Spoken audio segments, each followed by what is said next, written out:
Mwaramutse bene data, murakoze cyane. Turashimira Imana ku bw'iki gitondo, turashima Imana itugejeje kuri iki cyumweru, kandi turayishimira rwose ubu buryo duhaye bwo kubageraho. Tunabashimira ko mudufunguriye mu ruganiriro iwanyu kugira ngo dufate umwanya tuganire ku ijambo ry'Imana. Imana iduhane umugisha, muhamagarane mwese, mwegerane mu kanya turi bumarane, hanyuma reka duhuze imitima dusenga Imana. Uwiteka Mana nziza, tugushimiye igitondo cyiza cy'umugisha, tugushimiye amahirwe yo kuzana inkuru nziza. Mwami, turisengeye rwose ngo ufungure imitima yacu, uvugane natwe kandi wururutse imitima ihagaze. Amahoro yawe aganze muri uyu mwanya. Dusengeye umuvugabutumwa, dusengeye iri teraniro ryose ribe iteraniro ry'umugisha, kandi n'abazadukurikira bazahabwa umugisha ku bwa Yesu Kristo umwami wacu. Amen.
Urukundo yankunze, dure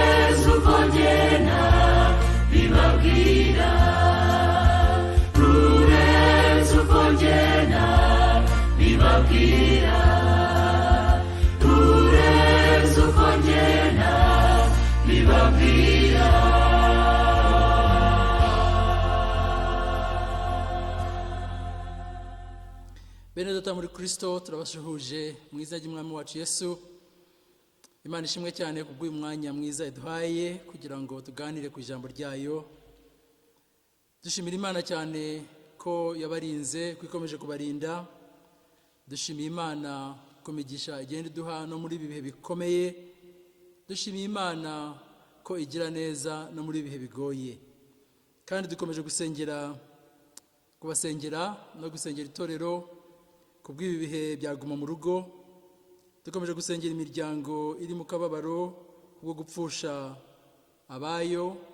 Dukomeje gusengera benshi barwaye kugira ngo Imana ibakorere ibitangaza. Dukomeje gusengera igihugu cyacu no gusengera itorero kugira ngo Imana igire neza. Reka dusenge. Nyagasani Imana yacu, Imana ishobora byose, tugushimiye cyane kubw'uyu mwanya n'ubu buryo bwo kuganira ku ijambo ryawe. Ijambo ryawe ni umuti ukiza abarwayi. Ijambo ryawe ni ibyo kurya bigaburira ubugingo bwacu. Ijambo ryawe ni ubuki buza bukaryoshya ubuzima bushaririye. Ijambo ryawe ni itabaza ritumurikira iyo twanyuze ahijimye.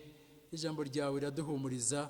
Turakwinginze ngo uyu mwanya wo kuganira ku ijambo, Mwuka Wera navugane na buri muntu ugiye kuryumva kugira ngo adufashe aho turi, adusange aho turi, kandi adukomereze aho turi, kugira ngo dutere intambwe yo kwizera, intambwe yo guhembuka, intambwe yo gukomera kubwa Yesu Kristo umwami wacu.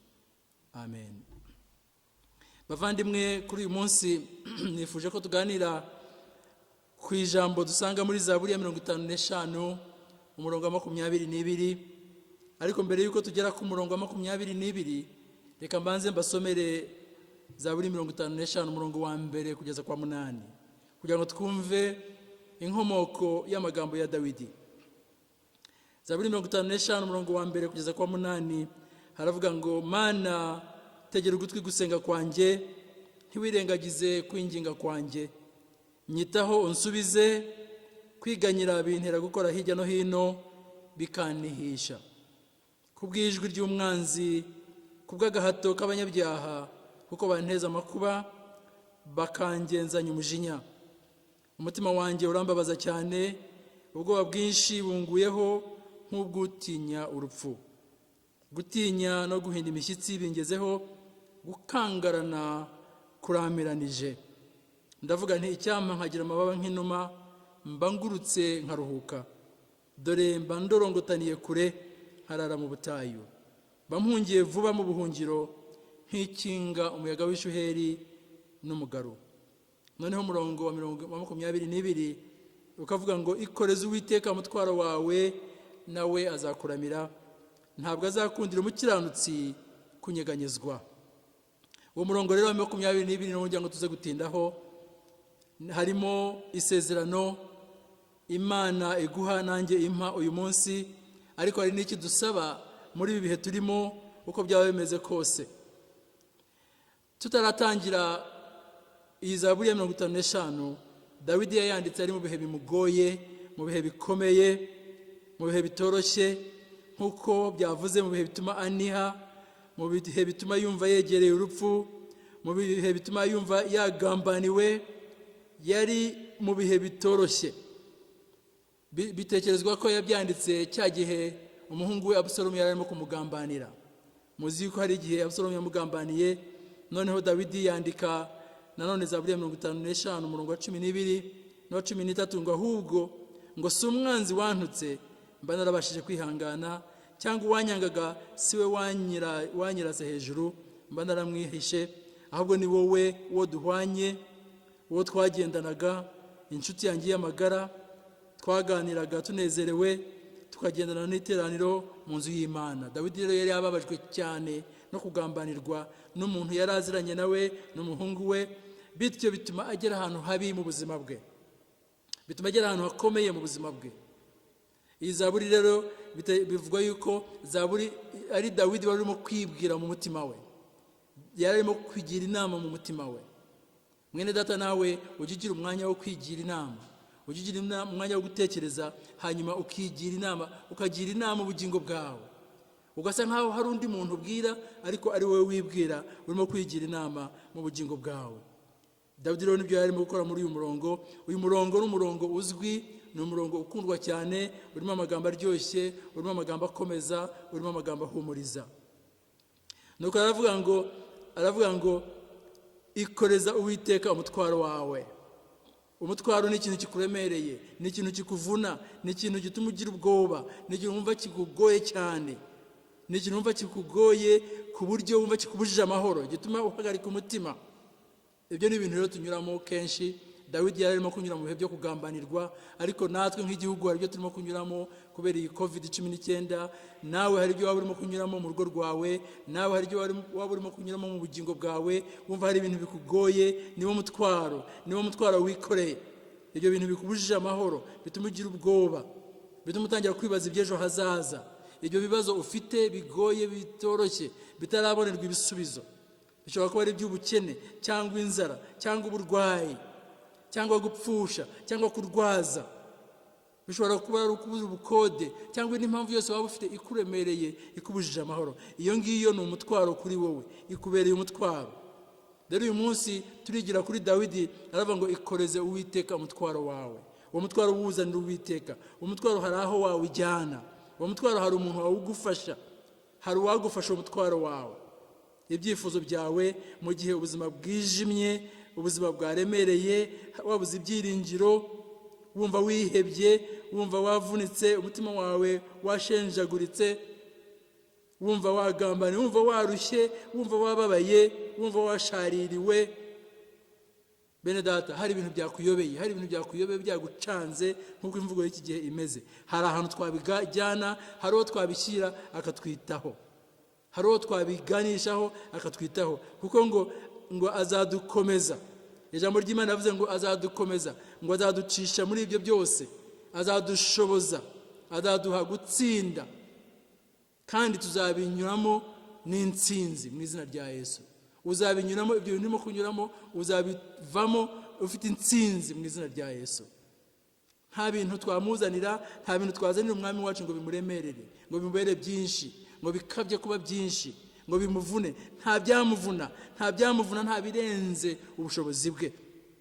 Ntabwo ameze nk'abana b'abantu. Umwana w'umuntu ari inshuti yawe, uramusanga ukamubwira ikibazo ufite akacyumva, ejo wasubirayo ukamubwira ikindi wagize akacyumva, ariko wasubira bwa gatatu akarambirwa, ati ndarambiwe ibibazo byawe. Ubundi akagenda kuvuga no mu bantu ko umushyizeho ibibazo byawe kenshi, akarambirwa ibibazo byawe, ubundi bikamunanira kuko bimuresheje imbaraga. Nawe ni umuntu nkawe, ubundi akumva ararambiwe kuko umugiyeho kenshi. Ariko inkuru nziza ngo ufite uyu munsi ni uko Uwiteka ntabwo azarambirwa, ntabwo yarambirwa ibibazo byawe, ntabwo arambirwa ibibazo byo tumushyira. Afite imbaraga, afite ubushobozi, afite urukundo, afite ubushake, kandi akwitayeho. Kubw'ibyo mwikoreze umutwaro wawe, mushyire imitwaro yawe. Nta kintu kimuremereye, nta kintu kimurusha imbaraga, nta kintu cyamunanira. Reka tumushyire ibyo bituremereye, mushyire ibyo bintu bikugoye. Petero yandikira itorero ryari mu bihe bikomeye, mu rwandiko rwe rwa mbere igice cya 5 umurongo wa 6 n'uwa 7, aravuga ngo nuko mwicishe bugufi muri munsi y'ukuboko gukomeye kw'Imana, kugira ngo ibashyire hejuru mu gihe gikwiriye. Ku murongo wa 7 ngo muyikoreze amaganya yanyu yose kuko yita kuri mwe. Ndagira ngo mwene data nongere nce umurongo kuri iryo jambo, ngo Imana yikoreze amaganya yawe, yikoreze ibikugoye, yikoreze ibikuvuna muri iyi minsi. Byikoreze Uwiteka kuko yita kuri mwe, yita kuri wowe. Shyiramo izina ryawe, akwitaho, arakuzi, arakureba kandi akwitaho.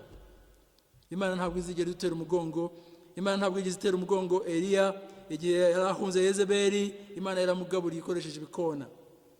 Imana ntabwo igeze itera umugongo Daniyeli igihe bacanaga umuriro ngo ukawucana inshuro 7 zirenze uburyo busanzwe, cyangwa bamujugunyaga mu rwobo rw'intare. Imana ntabwo yigeze imutera umugongo. Ntabwo yigeze itera umugongo Yozefu murabizi yuko yajugunywe mu rwobo, hanyuma aza kugurishwa mu buretwa, hanyuma aza gufungwa azira amaherere, azira ubusa. Ariko ibyo byose ntabwo Imana yigeze imutera umugongo, ahubwo ibyo byose Imana yarabikoresheje ikuramo ibyiza, ikuramo icyiza.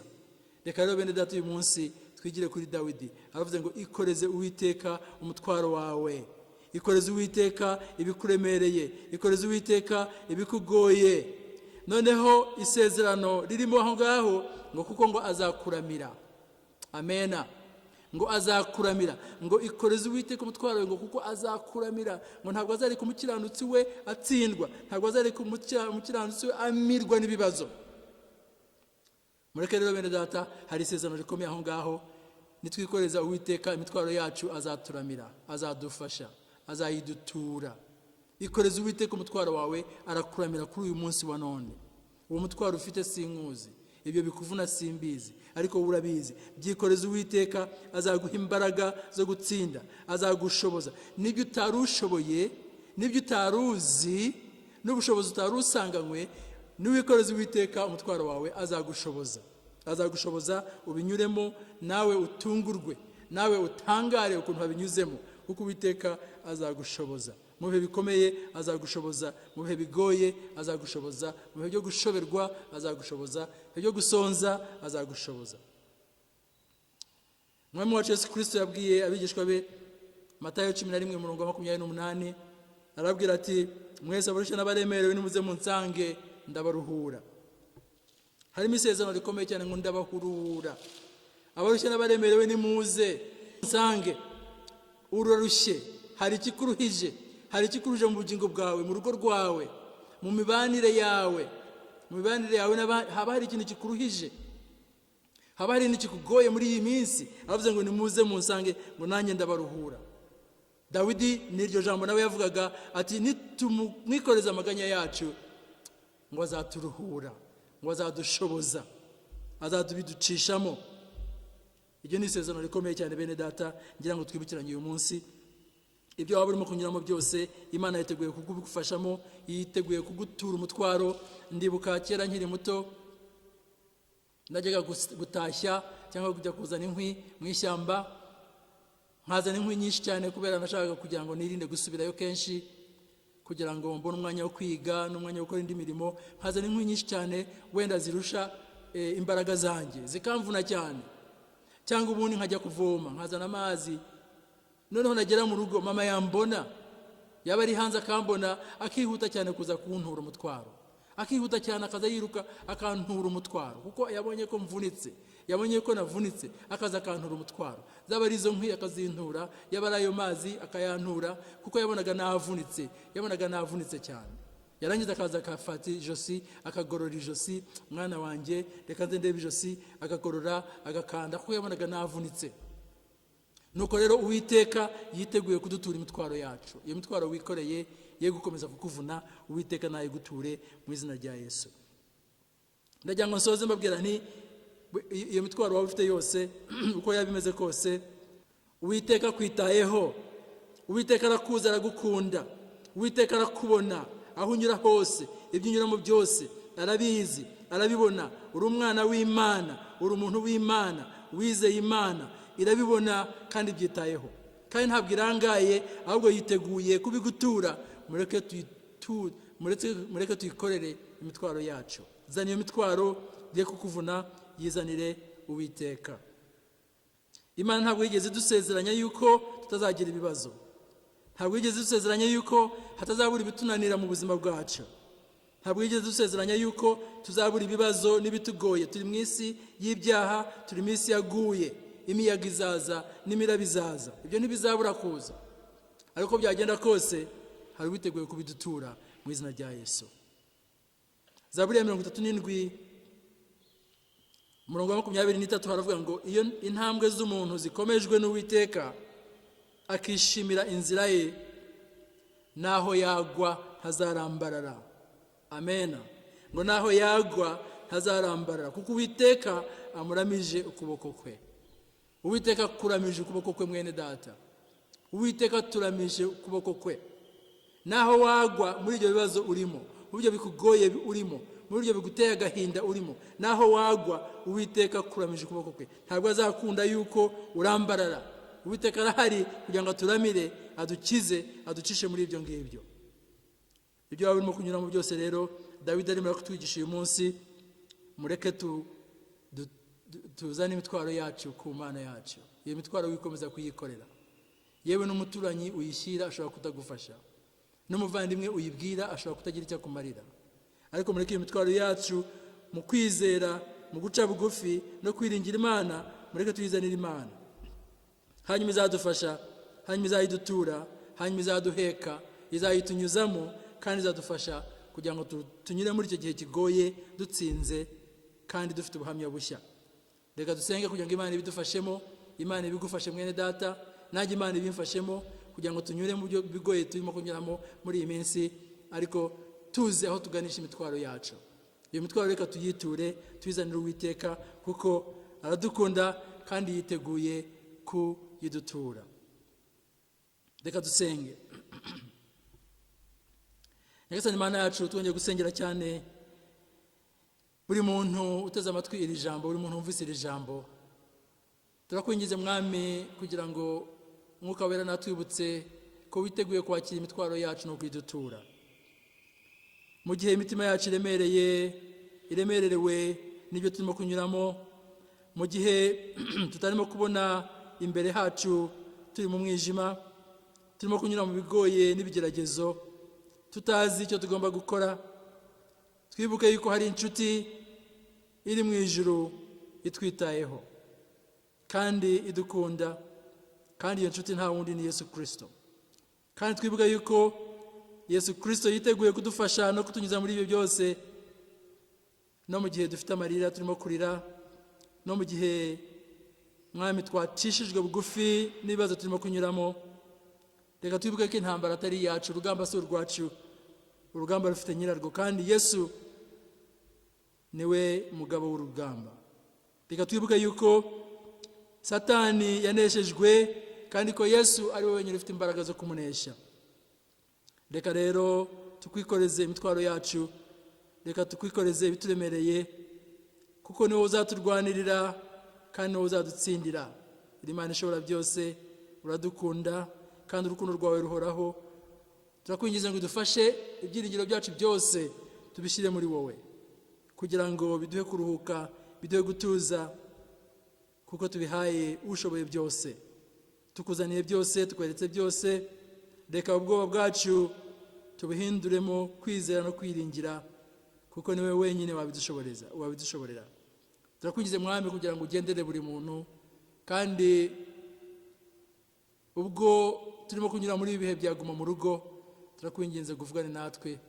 Ibitugoye byose turabiguhaye, ibitugoye byose turabikweretse, bijyane kugira ngo tuneshereze kubwa Yesu Kristo umwami wacu.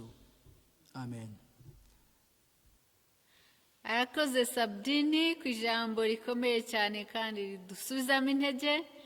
Bene data, dufite Imana idukunda, kandi Imana ishaka kwikorera imitwaro yacu. Reka rero iyo mitwaro yacu, reka ibituremereye tubiyihereze, tubiyirekere, irabishoboye kandi iraturuhura. Tugeze mu mwanya mwiza nanone wo guturira Imana ku butunzi dutungisha. Turabikora abari hano, turabikorera mu giseke kiri hano, ariko aho muri aho ngaho barabereka momo code ariyo mukoresha. Tunezererwe no gukoresha ubutunzi bwacu twubahisha Imana yacu. Murakoze. Yesu murutisha isi yose, anuti amafaranga cyangwa izahabu, y'umuntu wabambwe murutisha n'amatungo, anutira n'amasambu n'amazu meza. Uwanyereka nk'abamwami w'ishyanga rinini rite,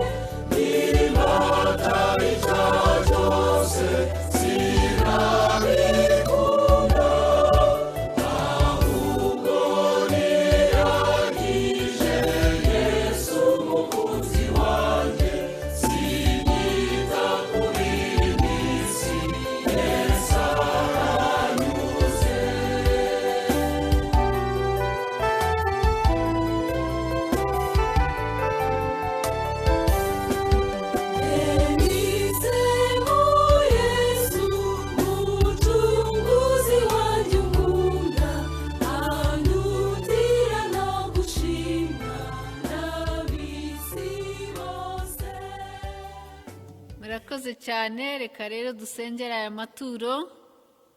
Uwiteka Mana, tugushimiye cyane ko no muri ibi bihe bitoroshye ukomeza kutwitaho no kudutunga.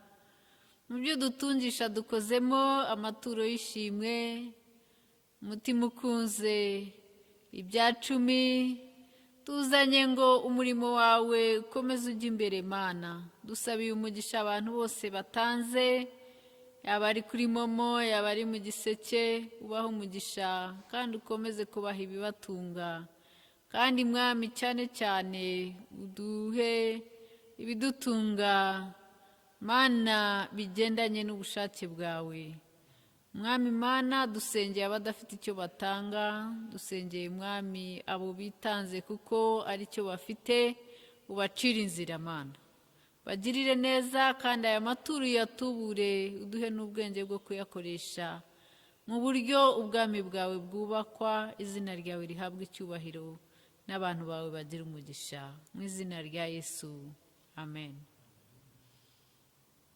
Dukomeje kuzana mbere y'Imana bimwe mu mitwaro yacu, tuyibwira Imana. Iyo twateranye haba hari umugisha wo kugira ngo dusengeranire, twikoreranire imitwaro, tubasengere ibibaremereye, mushobore kubihereza Imana kuko itwitaho. Reka duhuze umutima, mufatanye nanjye dusengera ibi byifuzo. Mwami Mana yacu, mu izina rya Yesu, turasengera ubuyobozi bw'igihugu cyacu cy'u Rwanda, igihugu cyiza waduhaye kubamo nk'Abanyarwanda, ukaduha n'abayobozi tugushimira batuyobora neza. Turabasabira umugisha, turabasabira ubwenge, turabasabira ngo wikorere imitwaro yabo Mana. Kandi dusengeye Perezida wa Repubulika Nyakubahwa Paul Kagame n'umuryango we, dusengeye Minisitiri w'Intebe, dusengeye abaminisitiri bose, dusengeye abadepite n'abasenateri, dusengeye ba guverineri b'intara zose, dusengeye ba meya b'uturere twose, dusengeye ba gitifu b'imirenge n'utugari twose, dusengeye ba mutwarasibo, dusengeye ba mudugudu, dusengeye abajyanama b'ubuzima n'abantu bose wahaye ubushobozi bwo kuyobora muri iki gihugu. Tubasabiye ubwenge bwo kuyobora abantu bawe.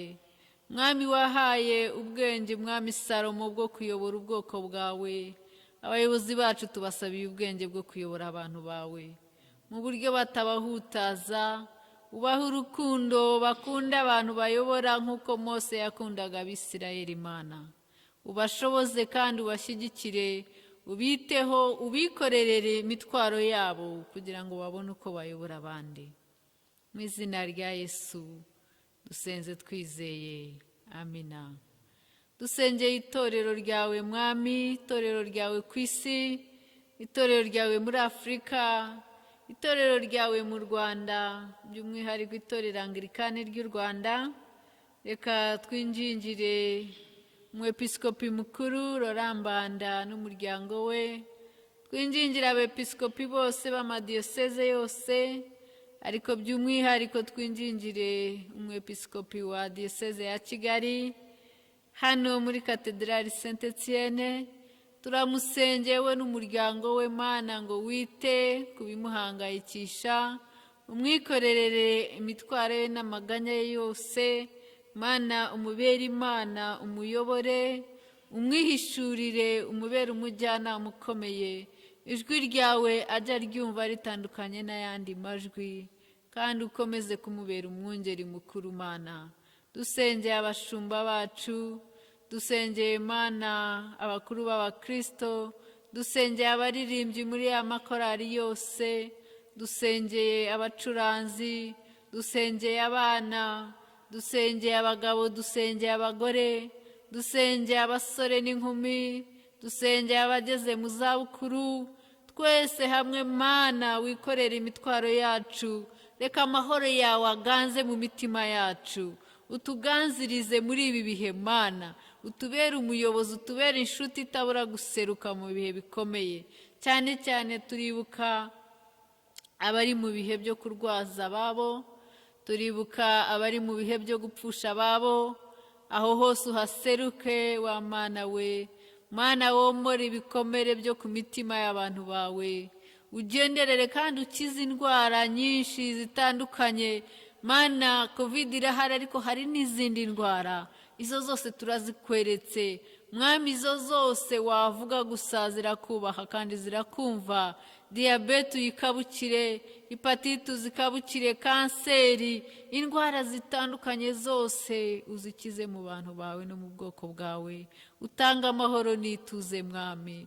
Iki cyorezo cyayogoje isi Mana, tukizanye mu bushobozi bwawe, ukiduhangarire, udutabare Mana, mu gihe abanyabwenge byabashobeye, mu gihe Mana isi yananiwe, reka tuguhanze amaso utubere umutabazi.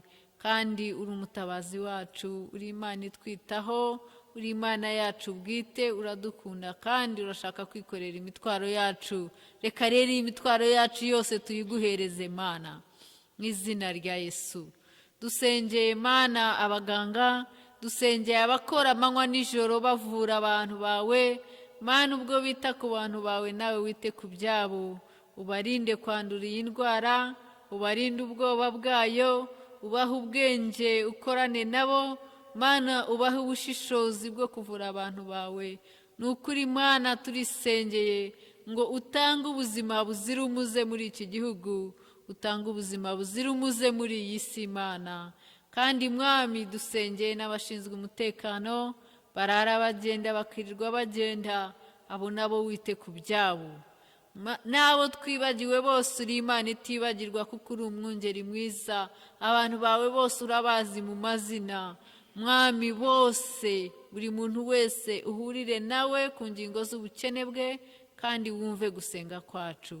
Icyubahiro kibi cyawe n'umugisha wawe ubane n'abantu bawe, kubwa Yesu Kristo Umwami wacu, amen. Reka dufunguye amaso dufatanirize hamwe kuvuga ubuntu.